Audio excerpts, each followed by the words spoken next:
actor Madhavan. Imagine actor Madhavan, a busy person like Madhavan, who's now sitting in Dubai, is joining us virtually just to spend time with you and me, my friends. Is it even possible in the physical world? I don't think so. But thanks to pandemic, thanks to the virtual event, we are able to have Madhavan spend the evening with us. I am super excited. I know all of you all are waiting, so I won't stand between you and Madhavan. To do the honors, we have Yasin Vijaypuri, who's also based in Dubai, who is going to interact with Madhavan to bring out Madhavan's insights on our theme of reboot and money in general. Over to you, Yasin.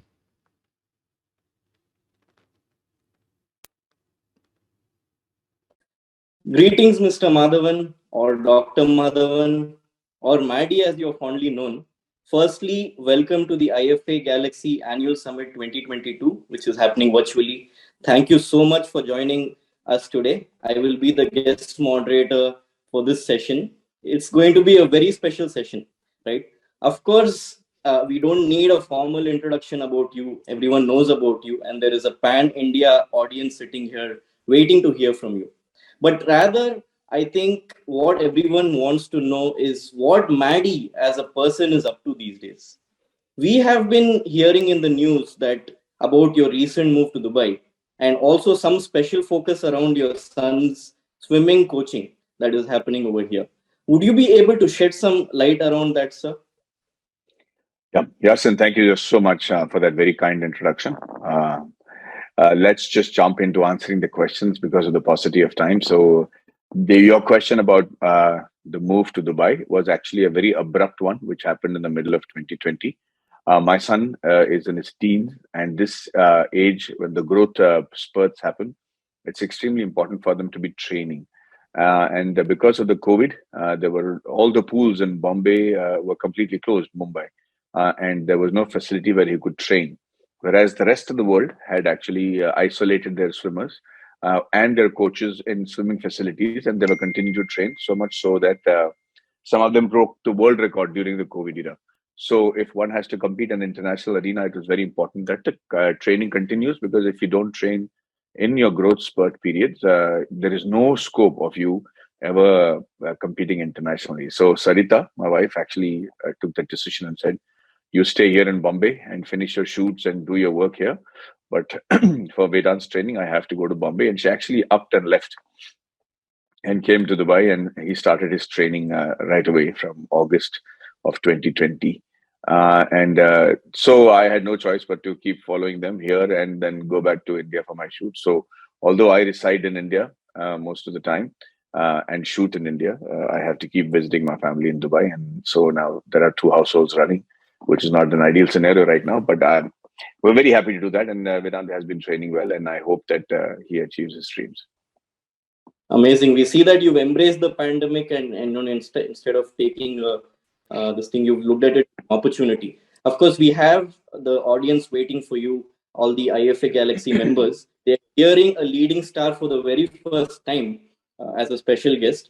We have a group of a few IFA Galaxy advisors who will shoot some questions to you. And at the end, we also have a very special rapid fire round. So over to the persons asking the questions now. Mr. Madhavan, my question to you is woven around the theme of the conference. The theme of the conference is Control, Alt, Delete, Reboot. So how has the pandemic affected you? And is there any particular message we can carry from you for our financial fraternity? Okay, thank you so much. So that is a very appropriate question. I have been doing this control, alternate, delete in my life ever so often as a cycle. It's important to do that only because it breaks two things. One is it breaks the monotony of what you perceive as success, which is very dangerous for success itself in terms of the kind of things you do to achieve success. And the second thing is to become more relevant to the world outside, which is vastly changing in today's times. You have to get out of your comfort zone. And for me, it was imperative to be um, somebody who's aspirational on screen. So anybody who sees an actor should not just think he's an actor. They should be able to assume and connect with him because of the kind of language I speak, or the words I use, or the culture that I portray. So this was a process that I already followed before the pandemic. When the pandemic came, it reiterated the fact that I was on the right path, because during the 2.5 years of this pandemic, when people were sitting at home and educating themselves, let me say educating, they were spending a lot of screen time and vastly improving their knowledge as well as their awareness about the world around them. You realize that as an actor, you had to be ahead of them to get their respect. And a lot of films that were made pre-pandemic and during the pandemic are not finding takers today, simply because the audiences have moved on. They don't have the awe or the respect for the kind of storyteller or the actor that is telling the story. So during the pandemic, control, alternate, delete became an essential survival tool. And I think it's an important theme for this conference that you people have chosen. And it's very, very important to understand exactly what it means. So when we say control, alternate, delete, it basically means that during the pandemic, everybody went into a free fall. There was no comfort zone. Everybody, it doesn't matter how rich or how poor or how successful or struggling you were, you suddenly realized your world had changed. And the first thing to do when you say control is to control that free fall in terms of accepting it, that the world has changed. If you're trying to go back to the world which is pre-pandemic, you're going to fail. The entire sentiments, the way the teenagers think, the way the parents are thinking, the way the investors are thinking, the way the customer is thinking, all that has changed. So you take control in terms of accepting first that things have changed. And if you don't accept that, then you're not in control of your life. The alternate is, now that things have changed, what do you do to make yourself relevant in the new world? And I'm telling you, a lot of people will fall off the wagon because they do not have the ability to make those changes and go through with the changes that are required mentally, physically, attitude wise, spiritually, culturally. All these changes have happened and will continue to happen at a faster pace than ever before. So you will have to stay on top of that game. Investment patterns will change.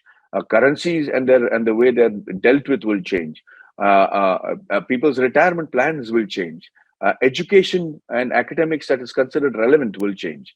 The pace at which somebody specializes in their lives. We used to specialize when we were 25, 26. You gentlemen, probably the older one, would specialize at a much earlier age. But now you have to specialize at a much in your teens to be relevant in the world that you're going out to, and they are doing it. And we have teenage billionaires, and you have billionaires from India who are in their early 20s and late 20s and early 30s. So they are creating the world. If you look at the top 2,500 Fortune 500 companies in the world, more than 50-60% of them have CEOs from India who have actually gone and grown and born and brought up in this country. And it cannot be a coincidence that all of them are leading, CEOs are from India. So these are heroes for the people who are in today. They want to emulate them in terms of investment patterns or education or finding careers in different corners of the world.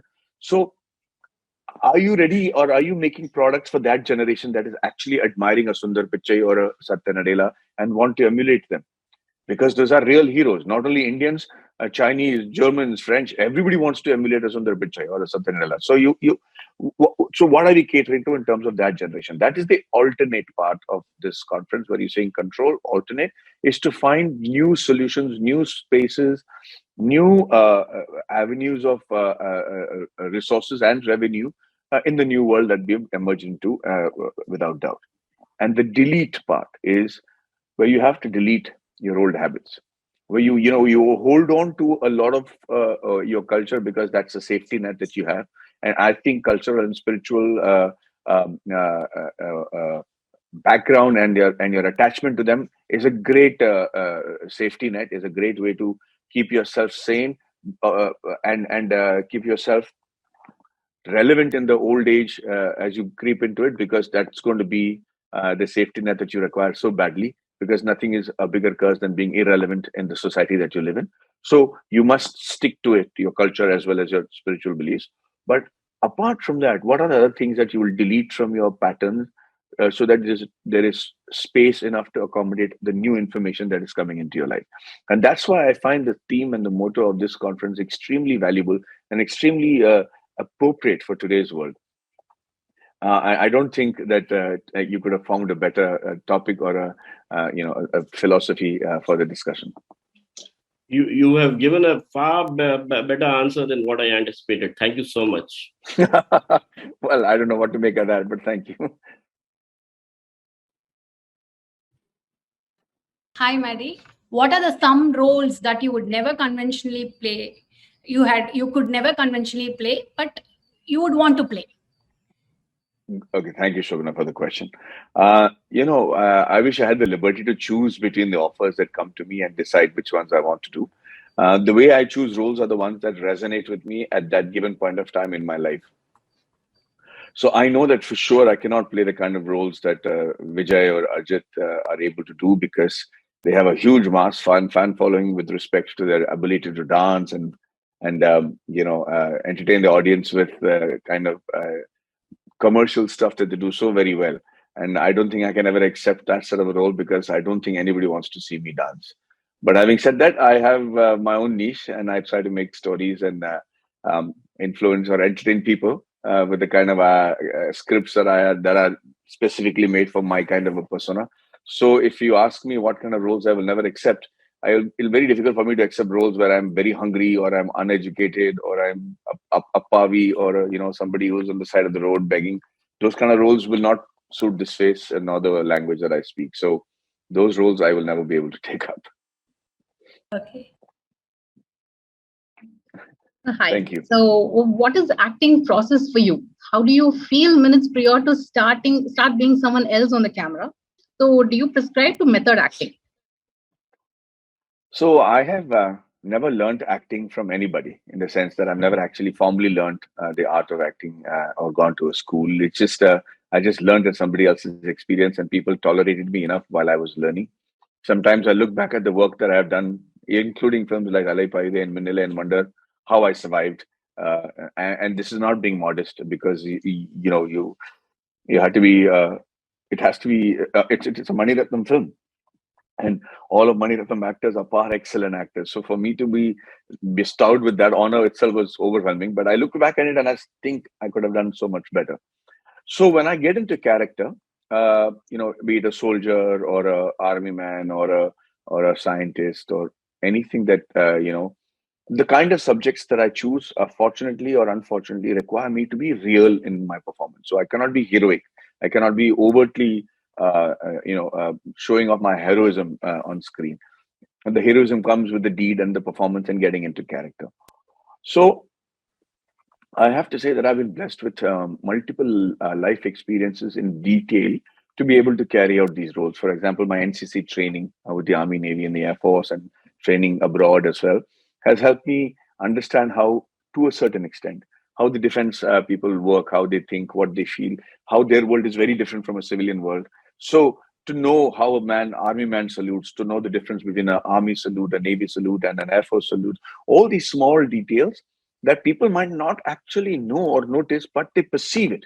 So if you're playing Ranveer Basanti, you're playing an Air Force officer, you've got to know how they stand, how they speak, how they salute, how they would behave after joining the army, how their relationship with people who used to consider them as friends has changed, because their approach to life has changed. And I have many friends like that.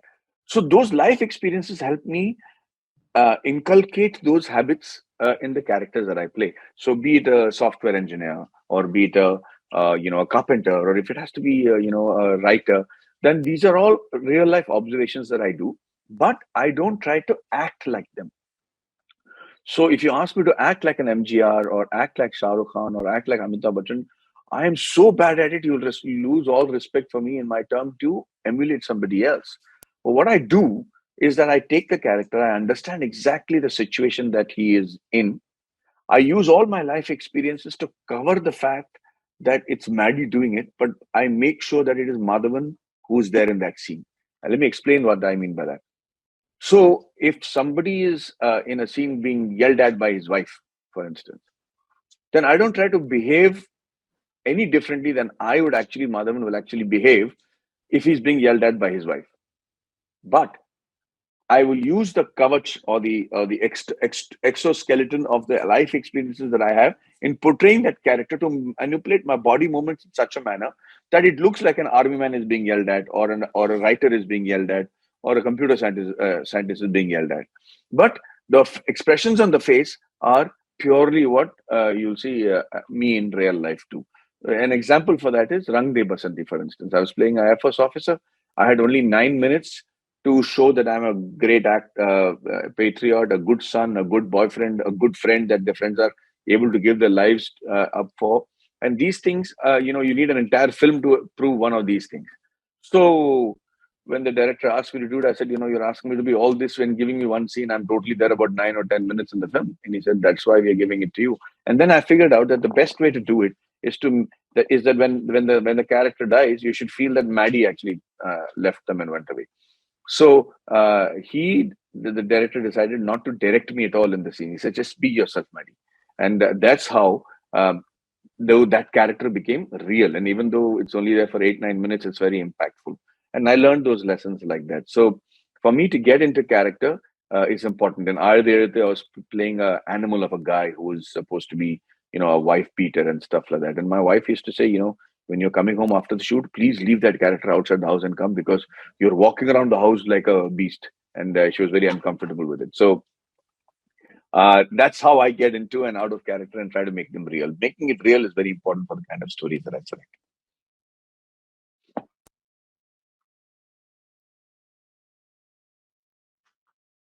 Hi, Maddy. Hi. Which is the movie that has impacted you most and why? I think the film that has impacted me the most has to be Nayakan. I saw it at a very early stage in my life when I was 15, 16 years old. I think 16 years old. And I was in awe, and I still am, in awe of Mr. Mani Ratnam, Mr. P.C. Sriram, Mr. Kamal Hassan, Padma Shri Kamal Hassan, who's an extraordinary actor, of all ages. And I remember seeing that movie and wondering how people can have such an in-depth knowledge about life and about other people and characters, and how you can portray it like this. When Kamal sir cried, I used to cry. When Kamal sir was angry, I was angry. When Janak Raj showed loyalty, I felt that loyalty. It was just phenomenal. And that is because I was born and brought up in Bihar, in Jamshedpur at that time.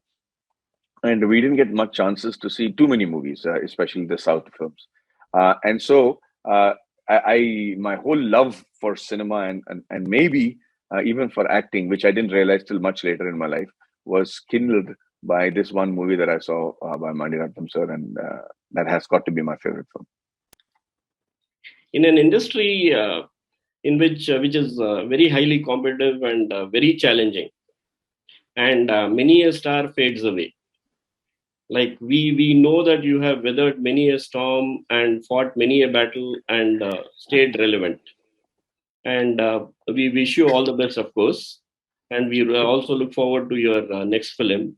But can we carry any messages to our financial fraternity based upon the fights you have had and what you have combated? Yes. See, I have accepted the fact that one of these days I will not be relevant. And so my journey towards that irrelevancy, is very important for me, so that I don't look back with regret. As a financial, entity, the messages that I could give you is that one thing for sure is change is the only constant. And especially in today's world, when you think you've figured out a good investment or you figured out a good way forward, things will change. And there have been very few very successful people financially who've got it right all the time. So you're not going to get it right all the time. The most important thing that I would give as a life lesson that I've learned as an actor and is trusting the kind of people that one works with, and how you are able to identify or give the person a chance to see whether you can trust them. And on that front, I learned a lesson from a friend of mine, which was one line which just said, look beyond the obvious. That's a mantra that has helped me a lot. Basically, I'm saying it again, look beyond the obvious. Sometimes you'll hear people tell you a lot of things about another person. Maybe not good things. Maybe they'll say, "Oh, he's a bad guy. I don't trust him." Stuff like that. And you go into a meeting or you go into a conversation with a preconceived notion about somebody, or you could meet somebody who instantly makes you feel like you dislike them. You just can't handle them. You just think that they are everything that I don't like about a person. I've always had the ability to raise beyond that immediate rejection or immediate aversion and pursue the relationship a little more to see what makes them be like that and what I'm afraid of and why I don't like it. And in most cases, people who have been extremely helpful or instrumental in getting me a quantum leap in my life have been these people who I have given a second chance to, in terms of my own perception, to understand them and to go beyond the obvious. So if something looks most very obvious to you, then there is something behind it that is not entirely true or entirely, clear. So even in financial dealing, sometimes it looks like the most obvious deal or most obvious decision to do. My suggestion to all of you all would be to do a little more of due diligence. If it's looking too good to be true, then in all cases it probably is. If it's looking like a terrible disaster, then probe a little more and see where is the opportunity in that disaster also. So that I have done continuously in my acting career, and I have found more often than not that I've come out victorious. So looking beyond the obvious is a mantra that I will highly recommend to all of you all in whichever sector you are, especially the financial, and see how. And the second thing is, be light enough so that you can pivot quickly. In today's world, uh, gone are the days when you could see 10 years in advance about what you can do. At your age, for instance, I'm sure when you're in your, the people who are 60 years old right now, for them, when they were young, 10 years was a lifestyle that they know they could afford. That this for 10 years, I'm going to work like this and I'm going to be like this. I will live in this house and this is going to happen. In today's world, policies and situations are changing in 10 months. And I won't be surprised if they change in 10 weeks in the years to come. So you can't be that secure about any place. You're constantly on the move, constantly on the lookout, and constantly pivoting to make the right moves and stay ahead of the curve. I think those two things is something that I would, in my humble experience, suggest to you to people in the financial sector. Hi, Maddy. Ganesh here. Hi. How do you approach your own savings and investments? Do you take the help of an advisor? Yes, I think that it's very, very important, and I've always believed that from when I started having assets, that I do age appropriate investments. My first investment was into a government bond called US 64, which after 3 weeks of my investment, the money went down the drain because the government put a lockdown on it, and I eventually got my money after much later. That kind of took away my faith in uh, how I should invest in terms of what looks most obvious. My parents, who have been investing in US 64 for a long time, they thought it's a UTI best way to save for my future, but it turned out to be a disaster as far as I was concerned. For other people, it must have worked. So my investments, I do have advisors. I listen to a lot of people, but I have realized that for me, investing in highly risky situations is not something that I'm comfortable with.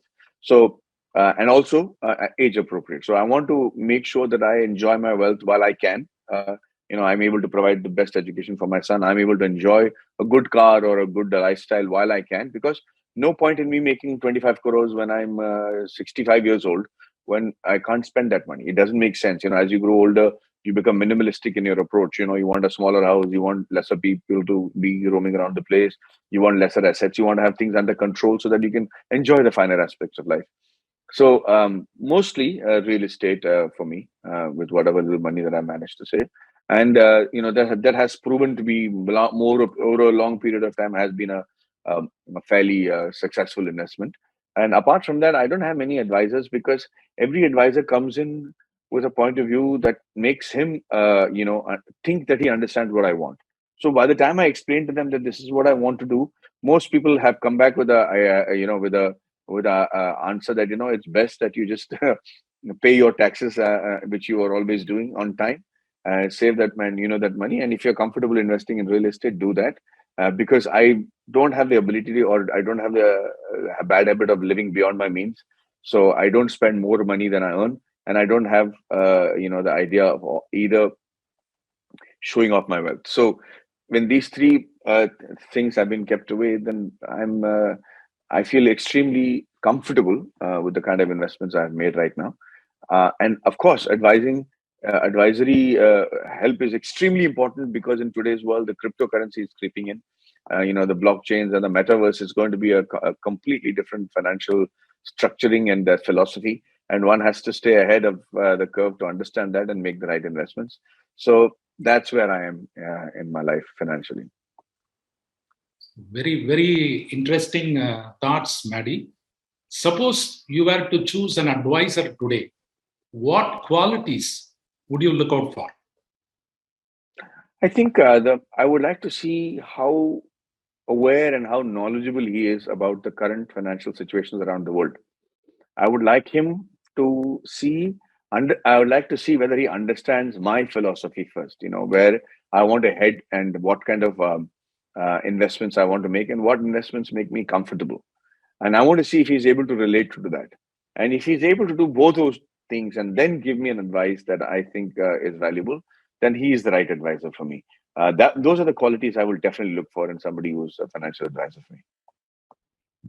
Hi, Maddy. This is Venkat from Chennai. Maddy, we have seen a lot of celebrities and particularly film stars losing money over a long periods of time due to financial imprudence. What do you think would help them to overcome this and to avoid it? I think first of all, the entire desire to get into that bad financial decision is more to reiterate their star positions than anything else. So if one doesn't take his or her stardom very seriously and has a clear and understand, and let us say a comprehensive look at their financial structuring, then that will help them not get into this disaster in the first place. Secondly, artists have the ability to have windfalls ever so often. Every time you do a movie, you get a lot of money, and then you don't do a movie for a few years. That money, it starts depleting. So because we do project by project, the money comes in as windfalls, and suddenly you start imagining. Let us say you're making 5 crores in a movie. Suddenly you feel like, oh, 5 crores. You've made 5 crores over a period of 5 months. You think that's projecting forward would be 12 crores in the year, and you start spending thinking you have 12 crores in a year, but that is not true. You don't know when the next movie will come, when you'll get paid, and when you have to, what the tax structuring will be then, and what will be actual net worth in the future. So what I suggest, and I've followed also, is that first of all, when you get the money, it's very important to take out your tax and keep it in a separate account, which is what I do. Because you don't want to be stuck without being having ability to pay the tax at the right time, because that takes away your credibility, as well as your your peace of mind, where you're scrounging to find money at the last minute to pay your taxes. So as a policy, my wife and I, we take out a certain amount of money and put it in another account, which is my tax account, and that is paid on time. The second thing is, we save up enough to find an appropriate investment that will give me a return. In most cases, it's been commercial or residential properties where the rental comes in. I am not very greedy with my percentage of return, as long as it's a constant return.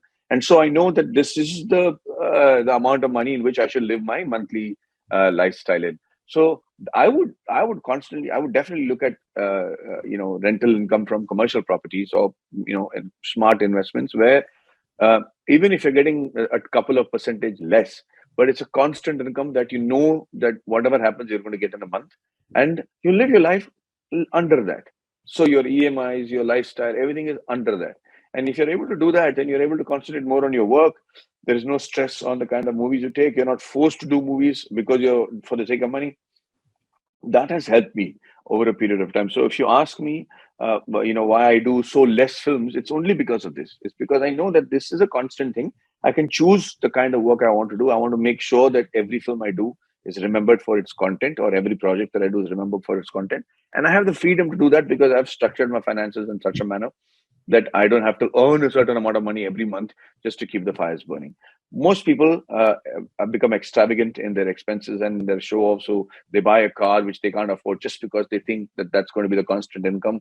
They live a lifestyle which they can't afford or actually maintain. And what happens is when they can't maintain it financially, they still want to do it because they want to feel they're still successful and relevant and go into deeper debts. Uh, that wisdom has actually probably come to us from the kind of families we have and the kind of constant stories that one's parents tell us, and how in Hindi there's a saying ki jitni chadar utni pasaro, which means spread your legs only as big as your blanket is and don't spread more than that. That philosophy has worked brilliantly for me. Fantastic, fantastic, Maddy. Actually, this is well articulated, and this is probably not applicable only for celebrities, but for everyone. As you Possibly. Yeah. And the second thing which I wanted to just to add on to this, of course, there seems to be a preference for real estate from your whatever thoughts you have shared with us. What are the other investments you would be comfortable looking at, or probably you are doing it beyond real estate? I haven't actually, in all honesty, looked beyond it. The reason I'm saying is with real estate, I might lose at worst 30-40% of its principal value. At a worst case scenario, if things go disastrous. But I don't lose the entire amount, or it just doesn't go away.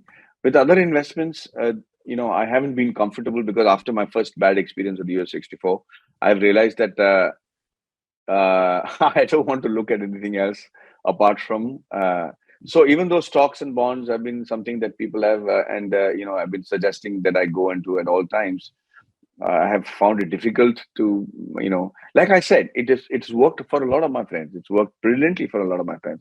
I guess my mindset is such that I'm just happy with a smaller constant and my ability to earn and live within those means. So honestly, I haven't looked at anything else as another investment source. Okay, got it. Yeah. Thank you. Thank you. Hi, Maddy. Hi. Hi, Maddy. This is Srini here. I'm a financial advisor by profession, but a drama stage artist by passion. Okay. Very good. So I'll fire the rapid fire now for you. Which one would you pick, right? So Alaipaide, Irdi Sutru. Alaipaide for sure. Okay. Then dancing or action sequence? You already answered, but still. Yeah, action sequence. I don't mind jumping off big buildings, but as long as you don't make me dance. Sean Connery or Daniel Craig? Sean Connery. Okay. Christopher Nolan.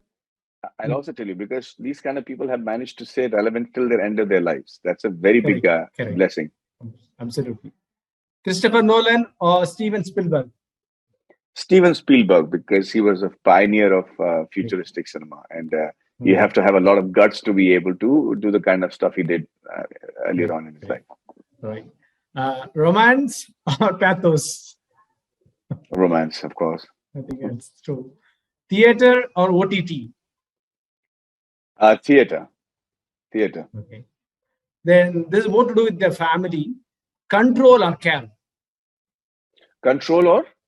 Care. C-A-R-E. Care. Of course, care. Okay. I think it's easier to care. I think it's easier to control with care than to control and care. Absolutely. And the last one, my favorite. Vada pav or thai sadam? Thai sadam. Anytime. No question. Thank you. Thanks a lot. Yeah. Thank you. This is the best part of the entire program. Hi, Maddy. Vasu from Chennai. I still am unable to digest that actually this is happening. It's the true fanboy moment for me, Maddy. You won't believe. I've watched so many interviews of you. Never ever, even in my wildest dream, would have imagined that I would actually be sitting on the other side and listening to whatever. It is unbelievable, I'm telling you. The greatest fanboy moment for me, Maddy. In fact, I was telling this to my daughter, who's a great fan of yours. She is in the France, and she said, Aishwarya, she said, oh my God, Daddy, please record everything. Appa, enakku adu verdum appdin sonna. So this is, I don't know, I'm thoroughly excited. I have two questions. These are film related, Maddy. Number one, See, from being a chocolate boy to actually becoming a blue-eyed boy of one of the most preferred directors of Indian cinema, Mani Ratnam, how was the experience working with him? And number two, a follow-up question. Did Inba actually free you up from that chocolate boy image?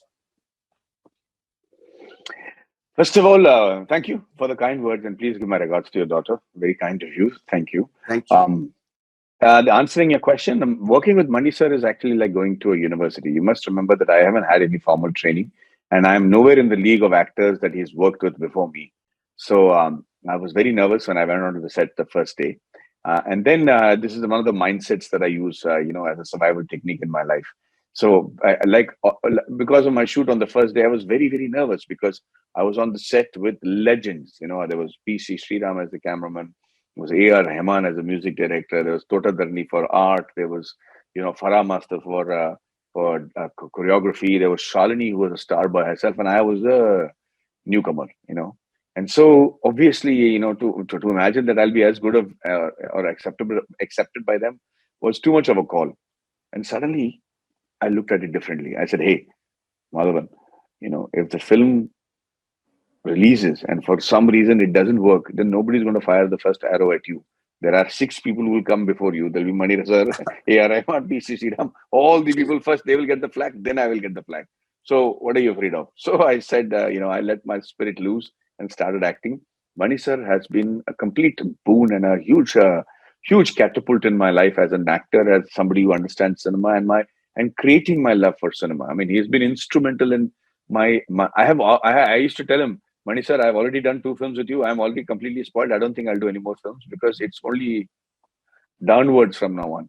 But he used to laugh and smile, and he says, I remember him telling me that, you have to learn a lot. And he was right. I continued to cinema, and it's been 21, 22 years since Ali Paide released, and I'm very grateful for being introduced into as a hero by him. The second thing is Inba and many such attempts of mine to break that chocolate boy image, so to say, have been completely unsuccessful. People accept that character, people accept that, but in real life, for some reason, at 52, I'm still considered a chocolate boy, which is True. It's a boon in disguise and sometimes a bane as well. Wonderful. And I have another interesting question to you, Maddy. If Sundar C decides to redo Anbe Siva and he offers you an option to act as Nala, would you accept it? Yeah, absolutely. Fantastic. Very good. Finally, we have been all eagerly waiting for the Rocketry film, Maddy. Would you please let us know? We would want to hear from the horse's mouth. We have seen you as a producer. Now your new avatar as a director. I can't wait. Could you please share your experience and how Rocketry happened, please? Thank you. Yeah, so Rocketry is releasing on the 1st of July, 2022, after a long wait. It's been 2 years since the film has been complete and censored. And thanks to the pandemic, we've been pregnant with 7 films and waiting for the release. Rocketry has been a life-changing experience for me because it started off as a curiosity factor about a guy who has been wrongfully convicted, who was also a rocket scientist who allegedly had an affair with a Maldivian woman and compromised ISRO's secrets. And eventually the courts found him innocent. It's when I went to meet Mr. Nambi Narayanan that I realized that there was a story there. But I looked at Mr. Nambi Narayanan and I saw with my glasses of seeing beyond the obvious, I felt there was a far bigger force behind him, and I was not able to put my finger on it. So I wrote the story about the case, about how he was arrested and how he was finally relieved and released, and how it was turning out to be a false case. But when I started the story, the verdict had not yet come out of him getting the compensations or the Padma Bhushan. But when I went back to Mr. Nambi Narayanan after having written the script for about 7 months to talk to him, he said, "Madhavan, you've written it very well, very nice, but this part is wrong because I actually learned the stability theorem under Professor Crocco in Princeton." And I said, "1 minute, when did you go to Princeton?" And he said, "Yeah, I did my stability theorem in Princeton. Professor Crocco was my mentor." And I started getting goosebumps because Professor Crocco is the godfather of the moon mission. and he's a stalwart. And I said, "Are you talking about Luigi Crocco?" And he said, "Yes." And then I said, "Why didn't you tell me about it?" And then I realized he had not told me a lot of things, like his escapades in France, what he did in Scotland, what he did in Russia, and he was only worried about the fact that he was being arrested and that his name has been tarnished. He was not even talking about his achievements. He's the guy who's made the only liquid fuel engine that we have that has been working, which is called the Vikas engine, which he named after his mentor Vikram A. Sarabhai. And we didn't know about this man, and we didn't know. And I thought it's a complete nationalistic injustice, and it's a disservice not to know about Nambi Narayan. Forget about batting for him or appreciating him or admiring him. Not knowing about him was in my opinion a disservice for our country and our nation. So I bit the bullet and I put my money where my mouth is, and I made Rocketry. I'm not going to tell you anything more about it, simply because I'm highly embarrassed that I'm directing it and producing it and acting in it and writing in it. But I didn't find any other solution. And so if somebody tells me as an actor that somebody has made a film where he's produced, acted, directed, written, everything, I automatically have an aversion for it. And I'm like, let's see what they have done. And I'm sure people are talking about the same thing about me as well. But all I will tell you is it's complete out of devotion, because I just couldn't find somebody else who understood Rocketry the way I did. Absolutely. Fantastic. Fantastic. We all eagerly look forward to Rocketry July. We wish it happens very soon. Wish you all the best for the Rocketry and your new project, Maddy. Thank you so much. Thank you. Okay, so we've come to the close of the session. Mr. Madhavan, our heartfelt gratitude for, first of all, agreeing to attend the session and patiently answering each and every one of those questions. I have always been inspired by you, and I always look forward to conversations with you and hearing your interviews. And I'm sure the audience feels so as well. Wishing you all the very best for Rocketry, your pet project. We've heard a glimpse of it during the session. All the very best to Vedant for 2024, 2028, and many more events. And our best regards to Sarita Madam. Thank you so much. You're very kind. Thank you, son. Wonderful. Thank you.